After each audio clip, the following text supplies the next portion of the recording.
Assalamualaikum warahmatullahi wabarakatuh.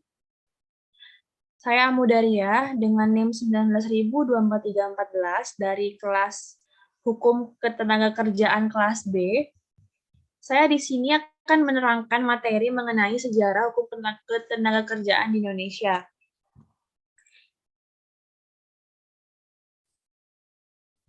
Yang pertama adalah masa kerajaan. Pada abad 120 sebelum Masehi, bangsa Indonesia sudah mengenal adanya sistem gotong royong antara anggota masyarakat. Gotong royong merupakan suatu sistem pengerahan tenaga kerja tambahan dari luar kalangan keluarga yang dimaksudkan guna mengisi kekurangan tenaga. Sifat gotong royong memiliki nilai luhur dan diyakini membawa kemaslahatan karena berintikan kebaikan, kebijakan, dan hikmah bagi semua orang. Gotong royong ini nantinya menjadi sumber terbentuknya hukum ketenagakerjaan adat yang dimana walaupun peraturannya tidak secara tertulis, namun hukum ketenagakerjaan adat ini merupakan identitas bangsa yang mencerminkan kepribadian bangsa Indonesia dan merupakan penjelmaan dari jiwa bangsa Indonesia dari abad ke abad. Selanjutnya, pada abad Masehi, tepatnya saat dimulainya berdirinya kerajaan di Indonesia, maka hubungan kerja mulai menerapkan sistem perbudakan. Maka dari itu di sini saya tulis kerajaan sama dengan sistem perbudakan karena begitu kerajaan ini lahir, maka sistem perbudakan mulai diterapkan. Contohnya pada kerajaan Hindia Belanda. Pada zaman tersebut terdapat suatu sistem kasta, antara lain seperti kasta Brahmana, Satria, Waisya, Sudra, dan Pariya. Penempatan kasta Sudra merupakan kasta yang paling rendah. Kasta Sudra dan Pariya digolongkan menjadi golongan budak daripada kasta Brahmana, Ksatria, dan Waisya, yang dimana mereka hanya menjalankan kewajiban, sedangkan hak-haknya tetap dikuasai oleh para majikan atau para penguasa. Pada masa kependudukan Hindia Belanda di Indonesia, kasus perbudakan semakin meningkat dan perlakuan terhadap budak sangat keji dan tidak berperi kemanusiaan. Dalam hal ini, kemudian Belanda mengambil tindakan dalam mengatasi kasus perbudakan, yakni dengan mengeluarkan Statblad 1817 nomor 42 yang berisikan larangan untuk memasukkan budak-budak ke Pulau Jawa. Kemudian tahun 1818 ditetapkan pada suatu UUD HB Reglement berdasarkan pasal 115 RR, yakni menetapkan bahwa paling lambat pada tanggal 1 Juni 1960 perbudakan itu harus dihapuskan. Selanjutnya pada masa penjajahan Belanda dan Jepang. Pada masa penjajahan Belanda, dikenal dengan adanya kerja rodi atau Herendienst dilaksanakan dari tahun 1808 hingga 1811. Kerja rodi di Indonesia dipelopori oleh Daendels. Daendels datang ke Indonesia pada 1 Januari tahun 1808, yakni setelah menerima perintah dari Raja Belanda yakni Louis Napoleon. Daendels dikirim ke Indonesia untuk mempertahankan Pulau Jawa dari ancaman Inggris. Untuk mempertahankan Pulau Jawa, Daendels melakukan berbagai upaya, seperti membangun pabrik senjata di Semarang dan Surabaya, kemudian membangun Jalan Raya Anyer hingga Panarukan, dan membangun benteng-benteng untuk pertahanan. Selain melakukan kerja rodi, Daendels juga mengumpulkan uang dari masyarakat dengan cara menjual hasil bumi dengan harga yang sangat murah, dan melakukan kebijakan-kebijakan yang justru sangat memberatkan rakyat. Kerja rodi juga merupakan alasan menjadi adanya penghapusan perbudakan, yakni pada pasal 115 RR tersebut.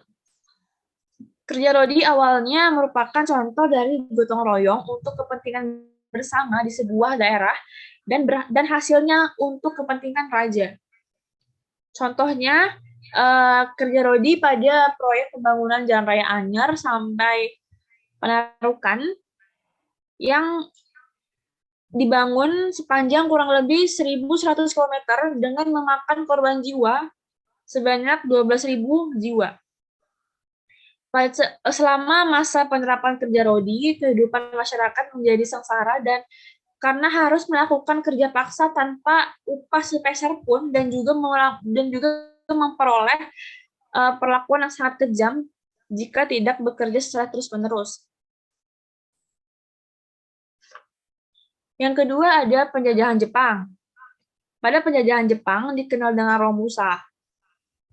Romusa diterapkan dari tahun 1942 hingga tahun 1945. Sistem Romusa hampir sama dengan sistem kerja rodi. Penerapan Romusa juga membuat rakyat menjadi sengsara dan banyak jatuh korban jiwa. Diberlakukannya Romusa, kondisi kerja paksa semakin parah, yakni pada Romusa, masyarakat disuruh bekerja untuk membangun jembatan, jalan, bandara, dan kepentingan pemerintah lainnya tanpa diberikan upah sepeser pun. Dan para pekerja akan diberikan sanksi fisik, seperti disiksa, jika mereka lamban dalam melakukan pekerjaan mereka. Selain itu, makanan yang diberikan kepada para pekerja pun sangat tidak layak. Maka hal itu membuat banyaknya buruh dan pekerja jatuh sakit dan bahkan meninggal dunia di tempat mereka bekerja. Praktik Romusa dimobilisasi menggunakan struktur pemerintahan yang paling relatif dekat di level kecamatan, desa, dan rukun tetangga.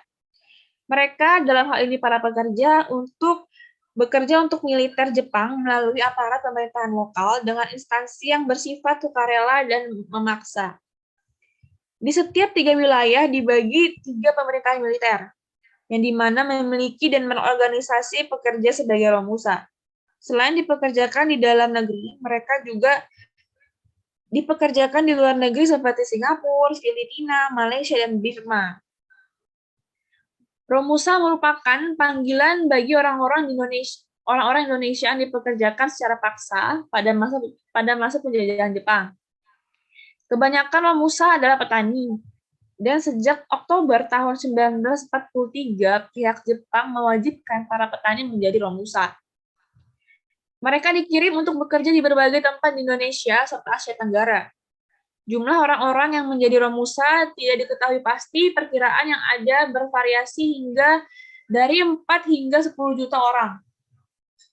Salah satu bentuk represi yang dilakukan oleh pemerintah Jepang yaitu pengurasan tenaga kerja dengan menciptakan Romusa sebagai tenaga kerja paksa. Romusa ini bersifat sukarela dan memaksa. Tujuan Jepang melakukan tanam paksa atau Romusa yaitu untuk persiapan Perang Asia Timur Raya serta pemenuhan kebutuhan tentara Jepang. Selanjutnya, pada era Orde Lama.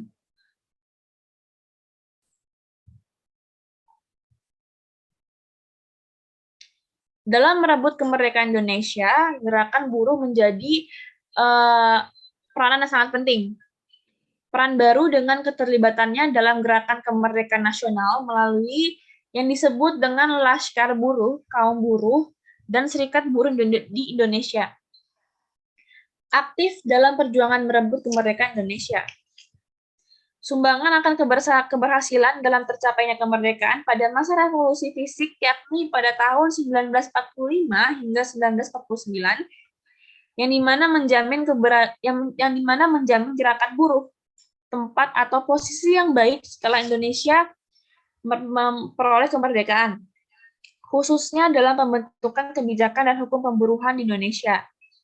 Adapun peraturan hukum perburuhan yang benar-benar melindungi kaum buruh antara lain Undang-Undang Nomor 33 Tahun 1947 tentang keselamatan di tempat kerja yakni diterbitkan oleh pemerintah di bawah Syahrir. Undang-undang ini memberikan tanda bahwa beralihnya kebijakan dasar perburuhan yang dimana sebelumnya diatur dalam pasal 1601 dan 1603 BW yang cenderung liberal dan dipengaruhi oleh perkembangan dasar dengan prinsip no work, no pay. Yang kedua, Undang-Undang nomor 12 tahun 1948 tentang perlindungan buruh dan Undang-Undang nomor 23 tahun 1948 tentang pengawasan perburuhan. Kedua undang-undang tersebut mencakup banyak aspek terkait perlindungan buruh, seperti larangan diskriminasi di tempat kerja, ketentuan terkait 40 jam kerja dan 6 hari kerja seminggu, kebijakan perusahaan untuk menyediakan fasilitas perumahan, larangan mempekerjakan anak di bawah 14 tahun, dan menjamin hak perempuan untuk mengambil cuti haid selama 2 hari dalam sebulan, dan cuti melahirkan selama 3 bulan. Selanjutnya, Undang-Undang nomor 22 tahun 1957 tentang penyelesaian perselisihan perburuhan dan Undang-Undang Undang-Undang tahun 1964 tentang pemutusan hubungan kerja di perusahaan swasta. Kedua undang-undang tersebut memberikan proteksi kepada para buruh atau para pekerja dengan kewajiban meminta izin kepada panitia penyelesaian perburuhan atau P4 untuk memutus atau pemutusan hubungan kerja. Selanjutnya pada masa Orde Baru.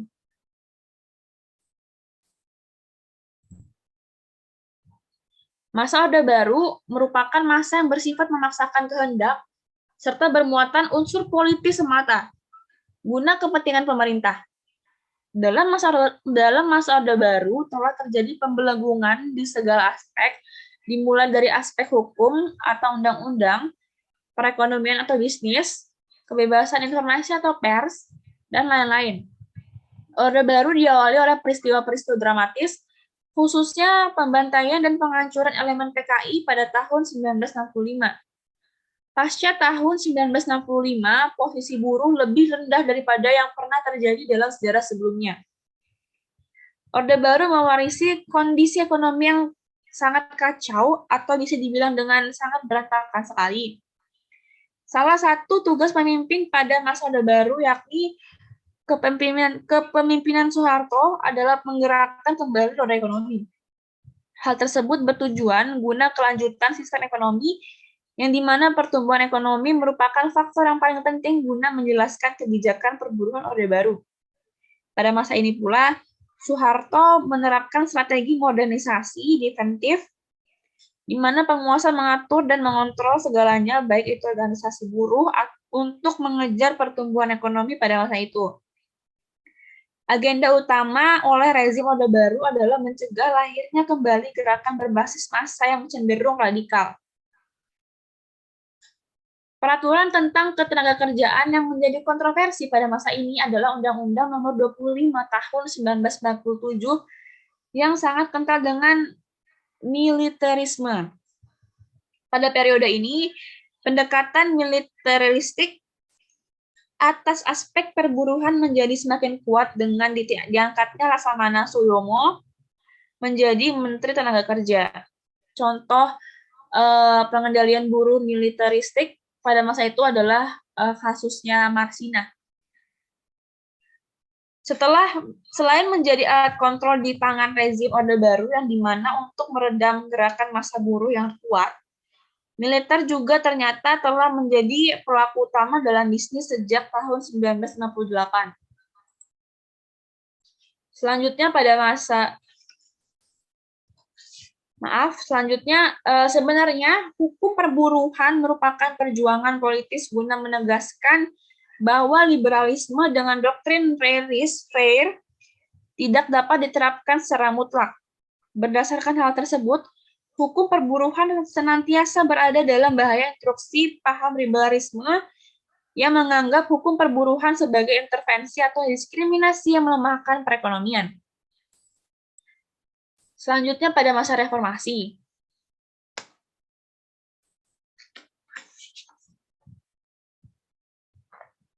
Berakhirnya masa Orde Baru, yakni peluang untuk lahirnya gerakan buruh dimulai dengan dibukanya kebebasan berserikat, meskipun hanya satu serikat yang diakui oleh pemerintah. Pada masa ini, SPSI atau Serikat Pekerja Buruh seluruh Indonesia melahirkan jaringan perburuan yang dimotori oleh LSM dengan aksi-aksi menolak militerisme dan menolak Undang-Undang Ketenagakerjaan Nomor 25 Tahun 1997.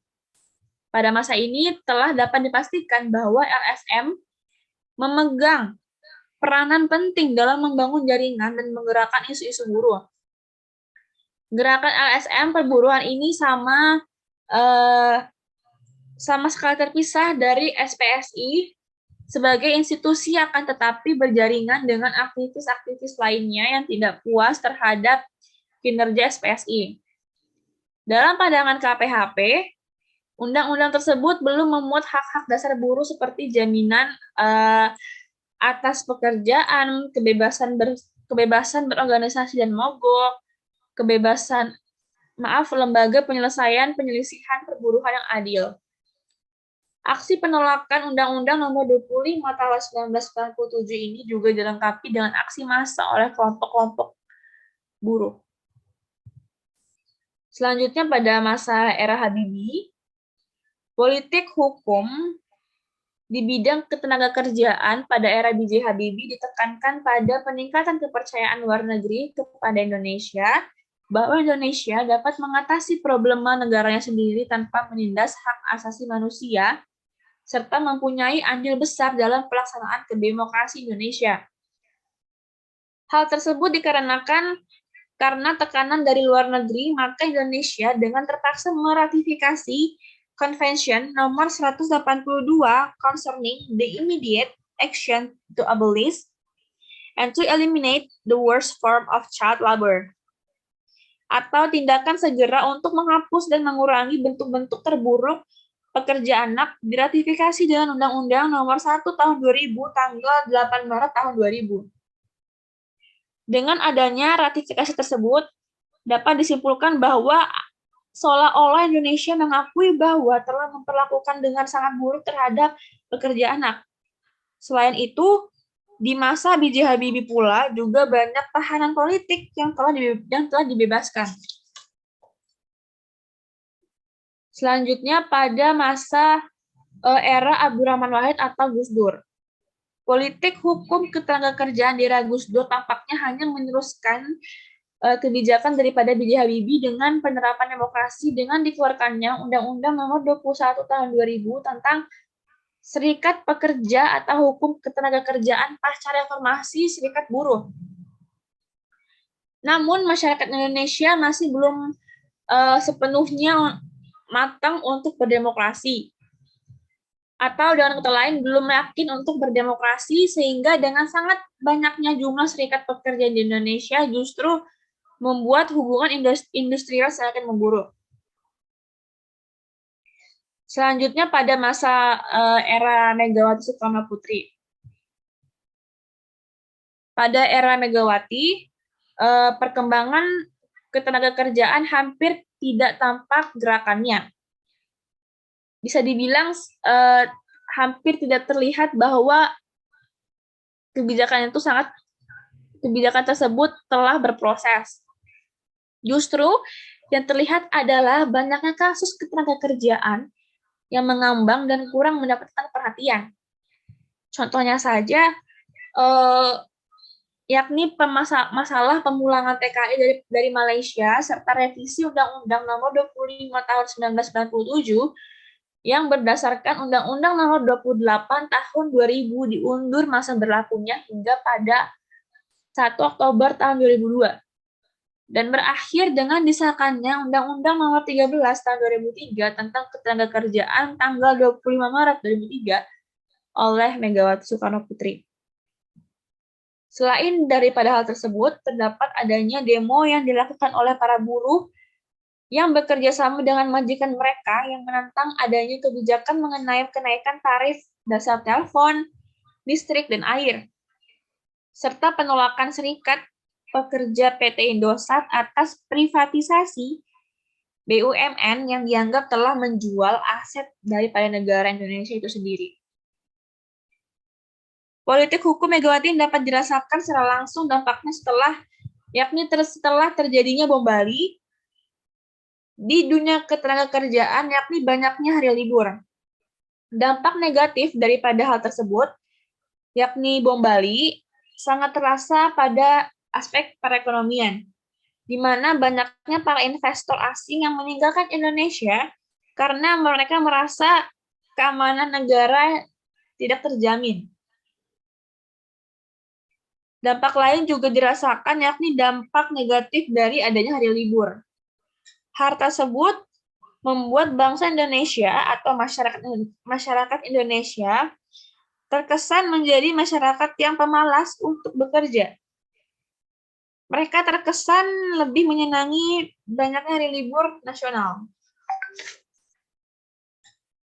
Selanjutnya pada masa era Susilo Bambang Yudhoyono, pada masa pemerintahan Susilo Bambang Yudhoyono, yakni sejak dari awal tahun 2004 hingga tahun 2014, tampaknya ada sedikit perubahan tentang di bidang tenaga kerjaan, yakni adanya pemangkasan dan berbagai upaya dalam peningkatan pelayanan dan kinerja baik para pekerja maupun pegawai.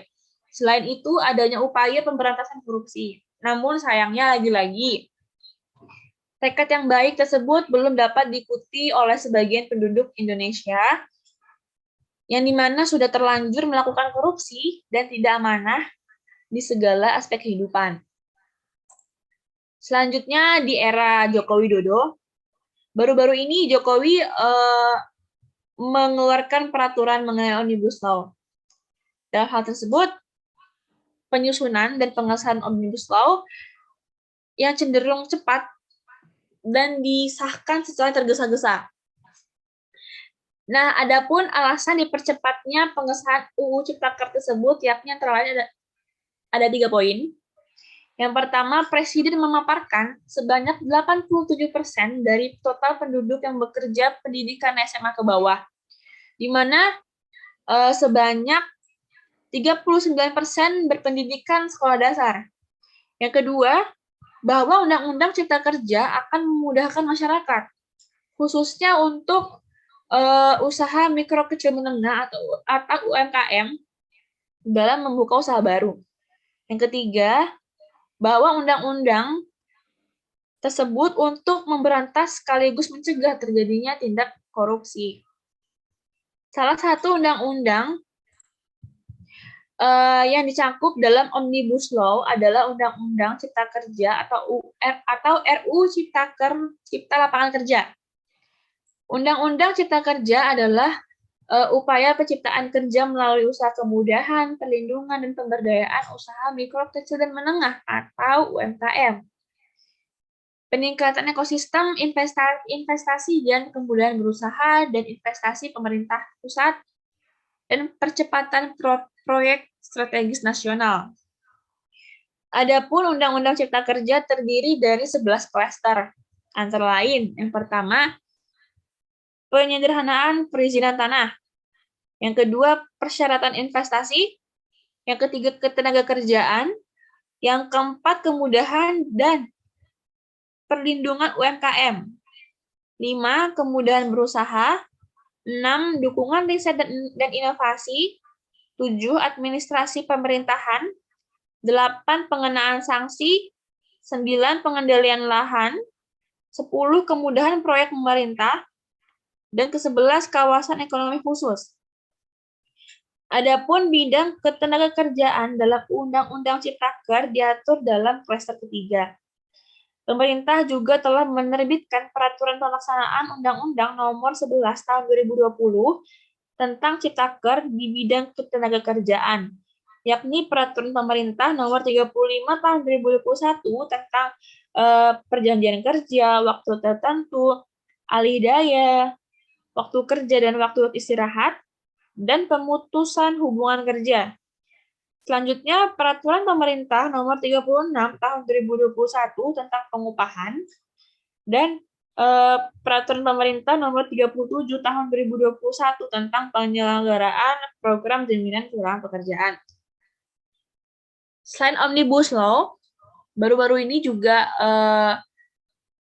Presiden Jokowi telah mengeluarkan kebijakan baru mengenai pengambilan JHT, yaitu jaminan hari tua, yakni jaminan hari tua tersebut baru dapat diambil pada saat usia 56 tahun. Dan hal tersebut menjadi pro dan kontra di antara masyarakat Indonesia saat ini. Demikian pemaparan materi dari saya. Kurang lebihnya mohon maaf. Assalamualaikum warahmatullahi wabarakatuh.